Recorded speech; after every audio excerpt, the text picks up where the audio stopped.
7월 22일 수요일 황양수의 뉴스 브리핑 시작하겠습니다. 오늘은 장원재 박사, 유여애 교수, 그리고 황성욱 변호사 등과 일주일에 2회 또 돌아온 저격수다를 촬영했기 때문에 뉴스 브리핑 이 방송이 좀 늦었습니다.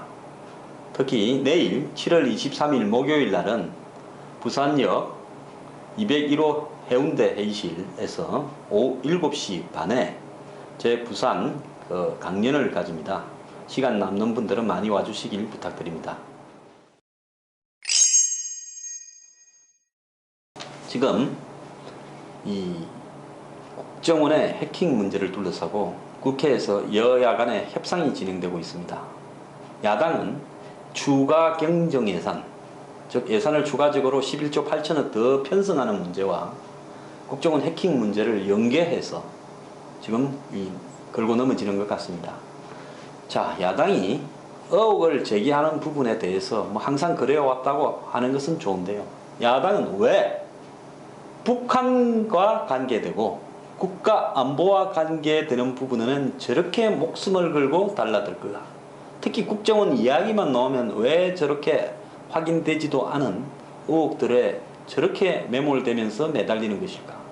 새 정치를 주장하고 안보는 보수, 경제는 진보라는 안철수 의원조차 지금 새정년에서 제기되는 온갖 의혹을 이끌고 가는 국민정보 지키기라는, 언제 국민정보가 안 지켜졌습니까? 국정원에 의해서 희한한 조직의 대표를 맡아서, 위원장을 맡아서 지금 국정원과 정부를 상대로 공세를 펴고 있습니다. 자, 확인된 의혹, 국민들 다수가 공감하는 의혹에 대해서 규명하자 누가 반대하겠습니까? 국정원도 협조를 해야죠. 근데 현재까지 국정원이 프로그램을 샀던 이탈리아 해킹 회사가 오히려 역해킹돼서 위키리크스에 한국의 국정원이 그 프로그램을 구입했다라는 사실 말고 확인된 사실이 하나도 있습니까? 국정원 직원이 자살한 사실, 국정원 직원이 자살하기 전에 자신들로 인해서 조직에 피해가 가니까 일부 삭제한 사실, 이 사실만 가지고 보면, 자, 국정원 직원이 삭제했다라는 부분, 국정원은 100% 복원이 가능하다라고 이야기합니다. 근데 야당은 전체 복원이 되지 않을 것이고 이미 삭제를 해버렸기 때문에 문제가 된다. 즉, 당신들이 뭐라고 해명하더라도 당신들이 직원으로 하여금 삭제를 시키고 자살케 한 것처럼 지금 뉘앙스를 풍기고 있습니다. 그래서 이 사실의 진실은 국정원의 해명이나 정부의 해명과는 관계없이 의문으로 남을 수밖에 없다. 자, 그렇게 결론을 내리고 덤비고 달라드는 것 같다면 이 사실에서 규명할 수 있는 일은 하나도 없습니다. 그럼 야당은 지금부터 국정원의 해명을 듣지 않겠다고 그냥 정치 공세로 가는 게 맞죠. 근데 지금 국회 정보위에서 청문회를 개최하자, 그리고 추경 편성 문제와 관련해서 법인세를 인상하자, 이런 문제들과 연계를 해서 국정원 문제를 끌고 가고 있습니다. 자, 야당은 왜 북한 국가 안보와 관련되고 국정원과 관련되는 일에는 저렇게 목숨을 걸고 달라드는 것입니까? 자, 야당은 30개의 항목, 특히 국정원이 SK텔레콤을 통해 가지고 스마트폰을 민간인 사찰했다, 이렇게 생각하는 건지, SK텔레콤에 관한 자료도 달라고 지금 이야기를 하고 있습니다. 통신사. 자, 야당은 이쯤에서 야당이 제기하는 의혹의 근거와 그럴 만한 어떤 부분이 어디에 근거해서 우리는 이런 의혹을 제기한다고 국민들 앞에 한 번쯤 브리핑을 해야 되지 않겠습니까? 한국에 IP 주소가 있다는 것은 뭐 138개든 3개든 중요한 게 아닙니다. 이 사건에 본질적으로 민간인 사찰을 했다는 것을 입증하는 내용이 아닙니다. 그러면 야당은 지금까지 나온 정보와 자료를 토대로 해서 제대로 된 의혹을 제기해야죠. 자, 국정원에 연봉 1억이 넘는, 모르겠습니다. 국정원에 45살 먹은 사람이면 과장, 제가 봤을 때 5급일 가능성이 높고요. 4급도 아닐 거라고 봅니다. 4급 45살 별로 없습니다. 국정원 직원은 처음 7급부터 출발을 합니다.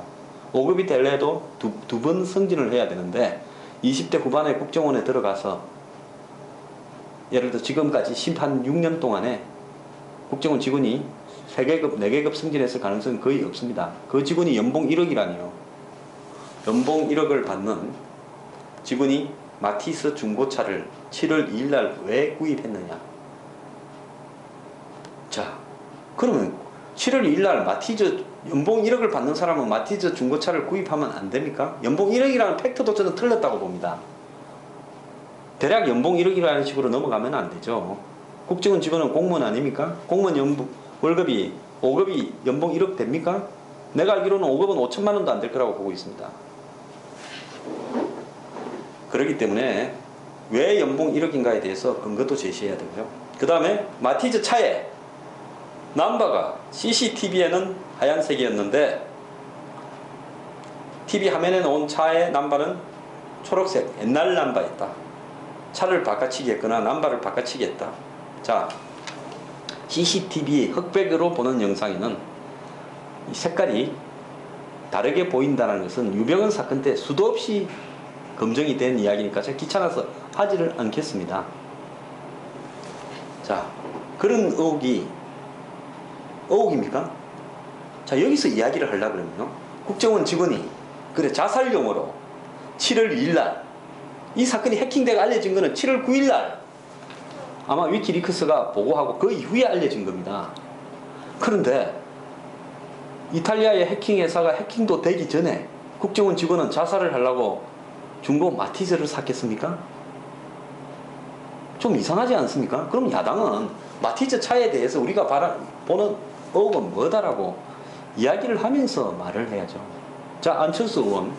저는 안철수 의원에게 묻습니다. 안철수 의원은 지난 대선 당시 제가 숱한 의혹을 제기했습니다. 그 의혹에 대해서 답변을 했습니까? 본인이 대선 후보로서 제가 의혹을 제기할 수 있지 않습니까?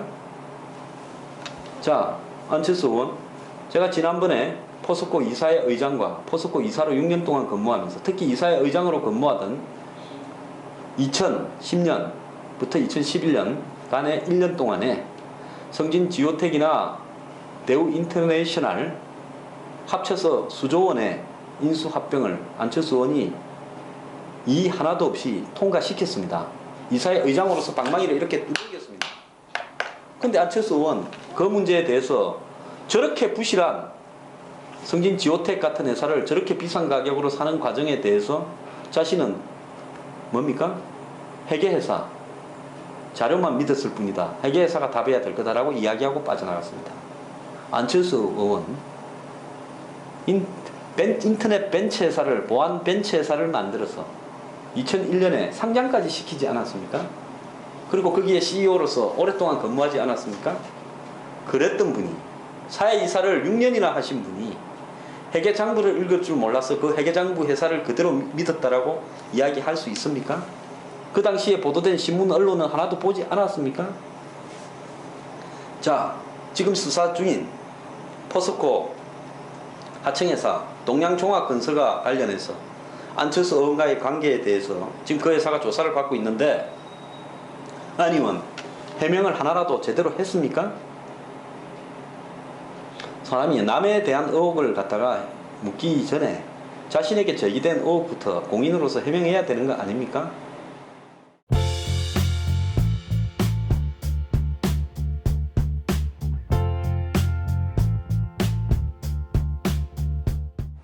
자, 안철수 의원 30여 개의 자료를 정말로 국정원이 안철수 의원이 만드는 당내의 사설기구에 넘겨줄 거라고 믿고 자료를 달라고 하는 것입니까? 안철수 의원이 정말로 이 사건의 진실에 좀 더 접근하려고 하는 진정성이 있다면 소속 상임위원회를 복지위에서 국회 정보위로 바꾸어서 정보위 위원으로서 국정원을 들어가서 자료들을 봐야 되지 않겠습니까? 그리고 진짜로 안철수 의원이 진실에 접근하고 싶다면 사전에 국정원에 내가 이런 일에 대한 자료를 보기를 원한다. 그러니까 미리 준비해놨다가 내가 갔을 때 보여달라 라고 하면 되지 않겠습니까? 안 의원이 그런 부분을 보고 검증할 수 있는 능력이 없다면 안 의원보다 나은 검증할 수 있는 능력을 갖춘 사람에게 국민정보지키기 위원장을 넘겨야 되지 않겠습니까? 도대체 뭐라는 겁니까? 잠깐 보면 모른다요. 국정원에서 그러면 난 내 혼자서라도 밤을 새워서 그 자료를 계속 볼 거니까 국정원이 휙 보여주지 말고 내가 갔을 때는 1박 2일로 하겠다라고 국정원은 그 책상에 앉아서 내가 미리 사전에 요구한 자료를 다 보고 검증해서 나오겠다라고 이야기하는 게 옳지 않겠습니까? 그러면 국민들이 안 의원의 진정성을 인정할 겁니다. 저도 인정하겠습니다. 들고 나와야 알 수 있고 가서는 못 봅니까? 야권의 1심의 왕재상 사건 때 야권 주변에 있는 사람들 중에서 북한에 간첩 행위를 한 사람이 있다는 거, 특히 IT 관련해서 입증이 되었습니다. 그 자료를 넘겼다가 복사해서 돌면 책임지겠습니까? 북한의 소스 코드라도 또 넘어가면 책임지겠습니까? 자, 이 대목에서요, 야당은 자신들이 스스로 출구 전략을 마련해 놓고 지금 지향하고 있는 목표는 확실합니다. 야권 내부가 혁신위원회 발표를 해도 안을 내어서 진정되지 않고 계속 분당으로 분열로 가고 있습니다. 자, 이 사건을 가지고 저기 이렇게 민간인을 사찰하고 있는데 우리는 여기에서 내분이 일어나서 탈당하고 그럴 수 있냐? 전부 같이 뭉쳐서 박근혜 정권과 국정원을 타도하자. 지금 그렇게 하고 싶은 거 아닙니까? 대통령이 왜 침묵하겠냐고요? 하고 있냐고요? 대통령이 이 부분에 대해서 뭐라고 이야기를 합니까? 대통령이 이 부분에 대해서 뭘 알고 있겠습니까? 국정원이 이런 사람이 간첩 용의자니까 우리가 해킹해서 좀 도감청을 하겠다고 이야기했을 때 내국인이 아닌 사람이 안에서 대통령이 그렇게 하라고 한 것밖에 더 있겠습니까? 대통령이 지금 단계에서 뭘 한다고 여기에 어떻게 언급을 해야 됩니까? 미안하다고 해야 됩니까? 국정원 직원 자살을 못 막아서 안타깝다고 해야 됩니까? 아니면 대통령이 나서서 야당이 이야기하는 것은 전부 사실이 아니라고 질의 진행 중에 그렇게 답을 해야 됩니까? 공연히 이 문제에서 지금 대통령이 등장할 때도 아니고 등장할 이유도 없음에도 불구하고 왜 걸고 넘어지는 겁니까? 자, 야당요, 마티즈 차 같은 소리 하지 말고 국정원이 정확하게 국내의 민간인들을 사찰한 근거를 제시를 하십시오. 그리고 근거가 없다면 사람 불러서요, 기자회견 쓸데없는 거 밖으로 말 돌리지 말고 전문가들 불러 모아가지고 더 연구를 하십시오.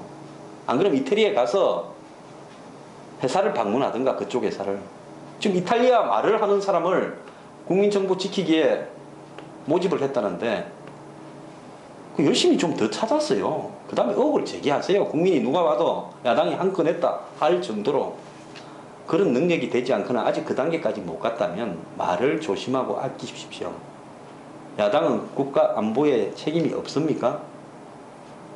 저는요, 자신의 무능함을 외부로 짓어서 적당히 해결하려고 한다면 이 문제의 결과가 야당에게 부메랑으로 돌아갈 거라고 생각합니다.